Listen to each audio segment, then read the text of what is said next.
How's it going, everybody? Welcome to the channel. My name is Mickey. Today, we're going to be doing something a little bit different, and we're going to jump back on the American Reacts to the USA versus Europe Guide to Cultural Differences. I've done a couple of these videos before. I believe one was to Swedish food, one was to Norwegian food, one was to, I think, 10 Swedish inventions that were life changing. And then there was another video, I believe it was Australia's most dangerous animals. So I thought we'd jump back in. It's been a little while since we've done one of those, just kind of to give me a little bit of a palate cleanser, if you will, from the music reactions that I normally do. So we're going to check this out and see what the differences between the USA and Europe is culturally and see if I'm familiar with any of them or not. Link to the original video can be found down below in the description. And I may turn the volume down on this video. Let's see This how is one of loud our it is. favorite pubs, but somebody just recently left a nasty review complaining about the fact that the waiter simply asked them, "You want a beer?" The waiter brought the beer, and then once the person was finished, they brought another beer, and this guy was complaining about it. What is he talking about? That's the best thing. Once you're finished with your beer, they Right? bring another one. So for me, from the perspective of a Czech European, that's a good sign. For an American, that may be kind of weird or rude. So today we want to talk about cultural differences between our country, our city, and United States of America. First of all, you may be surprised what the beer looks like. Well, we have a video dedicated only to that. And second, when I walked in, I didn't look at a beer menu or something that may be quite common in the United States where you have different beers on tap. Most pubs and restaurants in Czech Republic will have one brewery on tap in the pub. So that's why you can walk in and just say, "I'll have one." So I kind of like that. Wow. You walk into a pub and you don't have a million choices, you just say one. In US, not only you have a choice of beers that are on tap, quite often there's 5, 10, 20, Right. but also they will ask you, do you want draft or bottle? What kind of question is that? The reason you go to a pub is to get beer on tap, to get draft beer. If you want bottled beer, you go to a supermarket. So for us, that's a big cultural difference that quite often we don't understand. I prefer draft beer, by the way. But yeah, I totally get what he's saying there. There's so many brew pubs, microbreweries, if you will, that now there's so many different styles. And if you just want, sometimes simple is better. So I could appreciate the fact that if you go in and you just say, "Hey, give me a beer," you're going to get that's probably a lager, which, it'll be different from pub to pub. I mean, I've made beer before.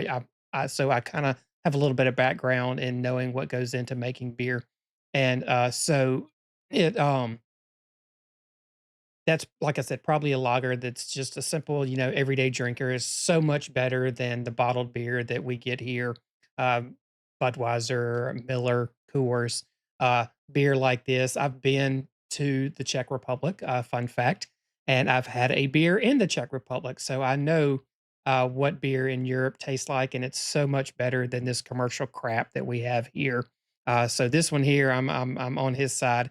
There's way too many choices, especially when you get into IPAs, all these different fruit style beers, and it's just way too much. It's overcomplicated.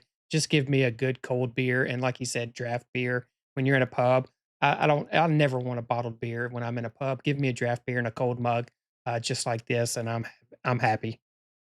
Now a beer here costs 55 crowns, let's call that $2.50 to round it up. If you go to a stadium, to a sports event here in Prague, it's gonna cost around $3. Well, nothing like that in US. If you go to a No. pub, it may cost $5, $6. Right. And you go to a stadium, and it can cost 10, 15, even 20. $20. Honza hates it. Whenever he goes to a sports event, he's always shocked with the price of the beer. I myself, when I travel to US, I usually don't go to sports events, but I like amusement parks. And just recently, I visited Universal Studios. It was the most expensive beer I ever had in my life. $15. I could not believe it. Now, I understand that going to amusement park, you don't go there for beer, you go there for the rides, but still $15? Dude, it was insane. Why did I do that? Also, fun fact, I did So that is 100% true. Me and my wife recently went to Miami, and we went to a Marlins baseball game, and they had beers for like $18, something around there, if I remember correctly. And granted, they were tall canned beers. But one thing I did appreciate, they had a section where they had $5 beer that was just a regular can of beer. But I think what these places are missing out on is the fact, and also at the concert, we went to a concert, there were like beers were $18. We bought one. And if they were cheaper, I would have bought more than one. But since they were $18, I bought one. And so if they would lower the price, people would buy more. More people would probably go because they can't afford to purchase food when you get there, or not just beer, but just food in general. So I completely agree that it's insane that they try to make their money. It's the highest markup uh, item that they're selling, and it is if they would lower the price, they would sell more, get more people to come, which they would sell more. You would have more profit. It's not a hard concept to get on board with. Not take a picture of the beer, but I did take a picture of the receipt. Now, the price of the beer, as I said at the amusement park, was $15, but I was asked to pay more than $16. Why? It said 15. Well, tax was not included. What is this about? We go to a place, and I'm not only talking restaurants, but any store shop, and the price tag is the final price you pay. It says 55 here, it's gonna cost 55. They include the tax. Why don't you do that in US? It's just sad. Yep. I mean, imagine me, I'm 11 years old, I have my first dollar ever, and I walk into a dollar store, looking forward to buy something for $1. I pick up the item, go to the register, $1.50. What? It's a dollar store, everything costs $1, not dollar store plus tax. Now let's switch from drinks to food. In any place, you can get some food, right? Mostly you pick something from the menu and no further questions will be asked. Well, in US, quite often they will ask you how you want it customized. Do you want bacon? Do you want that cheese? Do you want this cheese? Do you want this or that and that? It gets quite confusing for us.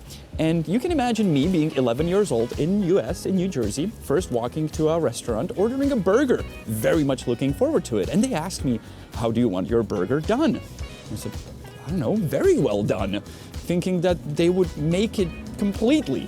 Yeah, you can imagine what happened. They brought this black piece of meat that was unedible. And all my friends had a laugh about it. Now, to be fair, if you go to a restaurant in Prague nowadays and you will have a burger, they will ask you how you want it done. But once again, the fact that you can customize anything at a restaurant in US is very uncommon for us here. So if you come to a pub or a restaurant in Czech Republic, don't expect that you can customize every single item on the menu. That's why there's a menu with things that you pick from. I really hope we didn't lose our subscribers from United States. We love you guys. So to say something that we consider to be amazing in US that we don't have here is water. Free water at a restaurant, at a bar, anywhere. You sit down at a table and in US, you get a glass of water. Never happens in the Czech Republic, ever. Oh, wow, Not that's only interesting. that, if you ask for tap water, quite often they will say, no, we don't serve tap water. And you will get a tiny little bottle of water that you will pay for $2, $3, $4. It's ridiculous. Oh, wow. I know a restaurant where I go to, and I will always say, can I get tap water? And they're like, no, we can't do that. We can only sell you a bottle. And I quite often say, I'll pay you the same price that I'll pay for the bottle for tap water. Like, no, we can't do that. Crazy. That's fascinating how there's so much difference in little things like that. Yeah, he's 100% right. We often, when we go out to avoid, since drinks are so expensive, a lot of people will just drink water because, I mean, instead of paying $4 for a glass of, say, tea or a glass of Coke or any kind of beverage, you get water for free and they'll refill it as many times as you want. Now, if you go to some more upscale restaurants, they may have sparkling water or different types of water that does cost money. But for the most part, yeah, water is just free. And going back to the part where, yeah, about customizing, I see both sides of it. I can see where it's like I'm not a huge fan of certain condiments, and I don't care for tomatoes on my hamburger.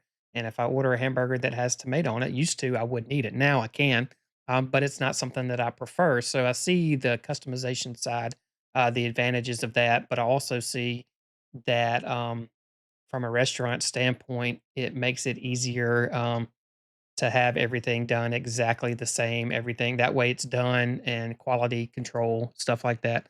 And then if of course on the flip side of that, if you keep letting people add stuff to it, if you don't you got to charge for it or you don't charge for it. If you do charge for it, you got to keep up with it. That's more inventory. So I get that side of it, but yeah, but the water thing that's curious to me that you can't get a glass of water. I mean, like you said, even pay for it. So I mean, I don't know if it's just a what the deal is with that. If you guys know, let me know down below why that's such a non a no go, if you will, in I guess the Czech Republic. It says Europe, so I'm gonna say Europe. I'm sure, assuming he's this is a cultural thing across Europe. Now let's talk about service in restaurants and pubs, because that may be a bit of a shock for you when you come to Prague. Yes, quite often it is rude and not polite at all. That's also a huge difference for us when we go to US and a waitress will come to our table and she will introduce herself and she will smile and she will maybe recommend something from the menu. That would never happen here. I mean, it's changing, don't get me wrong. Service is getting better. But if you go to like a local place, a dive bar, which I would consider this place to be, quite often they'd be grumpy and it takes a long time for them to get to know you. And after maybe a 20th visit, they will share a little smile with you. Not like in US. First time visitor, oh, I love coming you to our restaurant. My name is Wendy. So I'm going to go out on a limb and make an assumption here. I'm going to assume that it's something to do with tipping. In America, uh, waiters and our service, they rely on tips for their wage. Their wage is really low starting out, so they rely on tips. So therefore, they want to be nice to you. They want to be friendly to you. They want you to view them as a friend. So you're more willing to pay them more as a tip. So I'm curious to know if there's no tipping um, in Prague or in Europe. I kind of vaguely remember that that's not a thing in Europe, that tipping is not a typical thing. So I'm curious to see if that's where this is going. Hey, can I take your order? Hey, Wendy.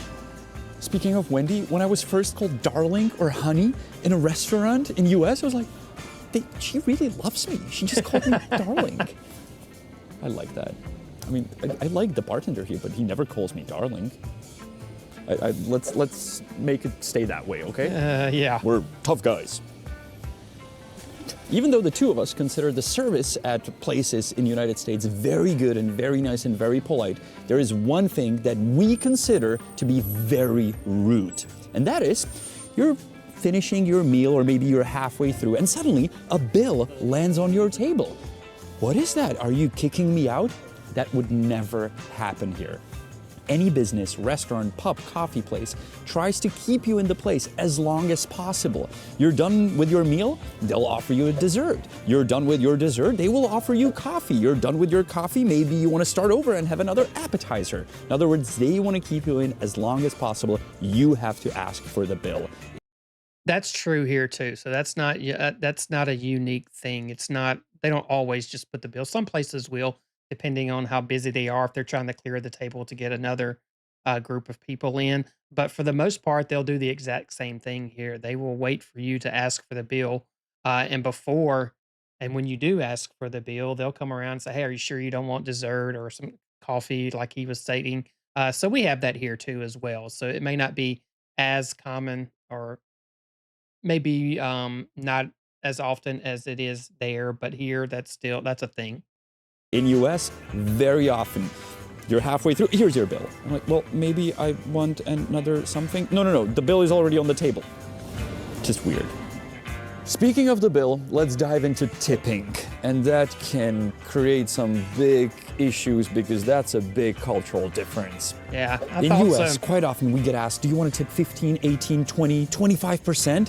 Which for us is like, whoa, that's a lot. A quarter of the bill just tips because it's a tip-based country or tip-based business.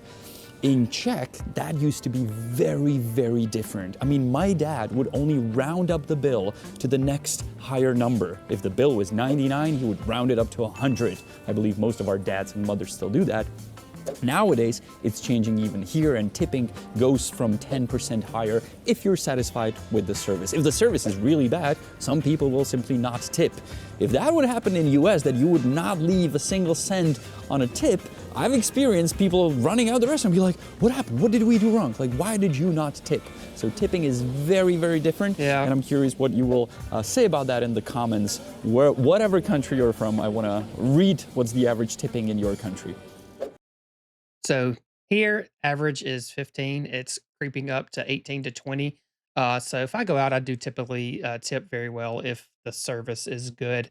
The lowest I would go is 15. Um, but it's also becoming where everybody wants a tip. I've been, where was it? There was somewhere I was at the other day.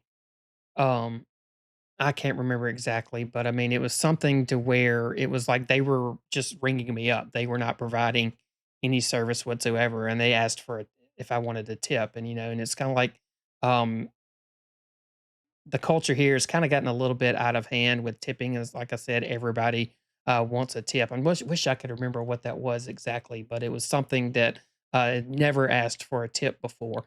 And going a step further now, credit cards processing companies charge fees. Well, now they've started passing that fee on to us here as in the form of here's you're using a credit card. Well, your bill is going to be 2.5% more. If you paid with cash, you wouldn't get charged that 2.5%. So it's kind of one of those things where it's like the companies are not, they're passing it on to the customer instead of just paying their employees a higher wage or absorbing that cost or just including that cost in the price of their product. So anyway, let's keep going. Now, this cultural difference is not only huge, but I consider it to be evil, and that is packaging and garbage in general. I'm not talking about if you go to a place where it's a takeout or you go to a fast food. Yes, they put it in a paper bag, either if you're in US or here. But I'm talking about if you go to a restaurant and they create so much garbage, so much waste, even though you're at a restaurant. Quick example. Mostly if you get a drink at a bar in the US, they put a napkin under it, so it soaks the moist that's running under it. Well, that's for one use only. Afterwards, they will throw away the napkin. How about they use coasters? Because you can reuse the coaster. And that's just one very simple example. Another one is if you order... We have coasters. It's restaurant dependent, but yeah, if you go to any bar, they're going to have a coaster. A ketchup at this place, they will bring it either a bottle, some places in the US do that too, or they put it in a ceramic cup that they clean afterwards. Not that they grab 20 ketchups and throw them next to your burger, or even in McDonald's in Czech Republic. You pay for every single tiny packaging of any sauce, any ketchup. So you think about if you want one or two. In US, yeah, can I get some ketchup? Here you go, here's a million ketchups in tiny little bags. No, don't do that. I mean, you guys are going all Michael Bay packaging, like, hey, yeah, that's a plastic bag, let's put it in a paper bag, and let's put more packaging and pack it up. You want it to go? Yeah, let's pack it up more. We have both. He's not wrong. There are and it's genuinely I'll say this, the cheaper the food, the more it's in the packaging like that, the higher scaled places, then yes, they will have ketchup in a bottle or ketchup in a ceramic bowl, like he said. But we have both. I mean, but he's not wrong at all. Whew. Meanwhile, in Europe, yeah, let's get rid of plastic straws. They really destroy the universe. There's gonna be one hell of a discussion under this video. I absolutely love you guys from US, and I love going to US, just so you know, we both do. Please don't cancel my ESTA.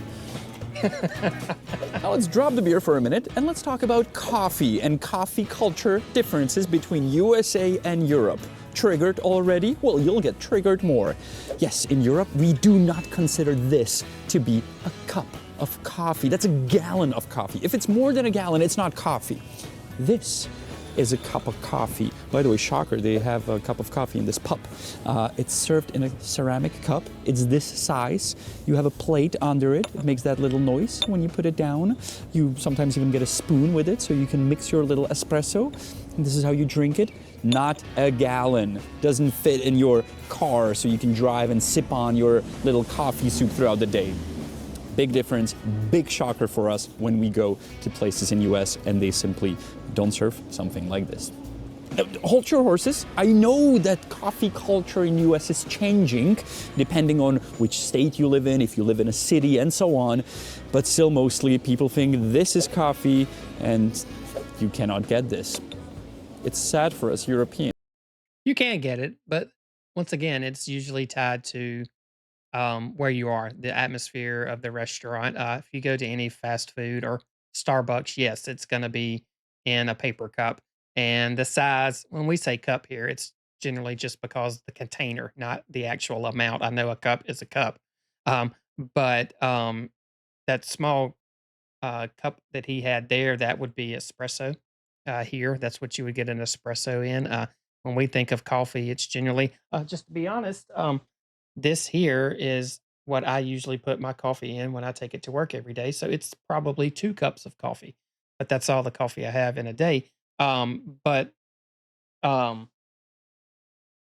Once again, we have both, but he's not wrong. It's generally more to the Starbucks side. I'm not that kind of person as far as when it comes to drinking coffee. Those big anything over what I just had is way too much for me, and I don't even always finish what I have there. So once again, there's some truth, probably more truth to what he's saying than not, but we do have places that you can get an actual cup of coffee that's in on a saucer, just like he showed. Can I get a cup of coffee? You want venti grande, grande XL, grande XXXXL, like the Italians drink it. Whoa, whoa, whoa, whoa, whoa. Now this next cultural difference may sound weird, but I believe it should be addressed. And that is restrooms and toilet sizes in restaurants and pubs. And I'm not talking about the actual seat size, but I'm talking about you have a big pub and there's one toilet. There's like one restroom for the entire pub where there's like hundreds of people. And the stalls where you can like sit to do number two are very like see-through. Like there's no privacy. Like there's no door at the bottom. Like if somebody peeks, they can see you. Yeah, it's kind of strange. And girls talk about that a lot. Both our girls talk about it, how like it's kind of weird that people can really see you. So that's a big difference. If there's a big pub here, it has many restrooms, many toilets, and it can, you know, do the business people need and accommodate many people at the same time. And of course, the ones we mentioned are not the only cultural differences between our continents. There's many more. We can talk about different units, we can talk about different forms of transportation, how we move around cities and countries, how big are our cars and your cars, and many more topics. So let us know in the comments if you want us to cover more topics, and while you're there, please don't be mad at us. This was not made to insult you, only to give you perspectives on our culture habits and your cultural habits that we experience when we go over to your lovely continent that we love to visit, but sometimes we're just like, huh, that's weird. Yeah. We're the honest dudes from Prague. That dude's name is Honza. My name is Janek. We go by The Honest Guide, our channel full of content. So if you're planning to come to Prague, Europe, check out our videos. We do scams, we show you beers, we show you restaurants, coffee places, and cultural differences. I'll see you next week, Sunday. And a Czech word at the end, I'm gonna teach you, we always teach Czech words, is how to say cultural differences. Kulturní rozdíly. Kulturní rozdíly, cultural differences. Or if you want to say one cultural difference, it's kulturní rozdíl. Rozdíl, difference, kulturní, culture. Rozdíl. All right, I enjoyed that a lot. I hope you guys did as well. So, like I said, I think there's some truth to what he was saying, but it's not, there weren't any that, besides the beer one, he was 100% correct on that one. The rest of them, I think there was like 75-25 or maybe 60-40 truths to what he was saying. So, kind of, but probably, yes, more so on everything that he said than not. Especially the bathroom there at the end, he was 100% correct on that.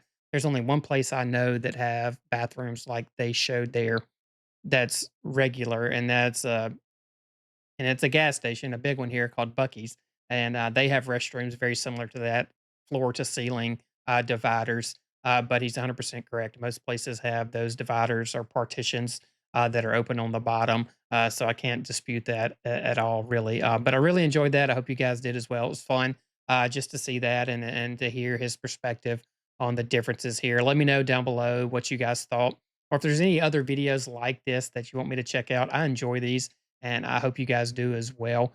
So if there's any other ones that are like this that you want me to check out, I would love to do it. Just put it down below in the comments and I'll check it out. So thanks for being here. Hope everybody has a great day, and I can't wait to see you on the next one.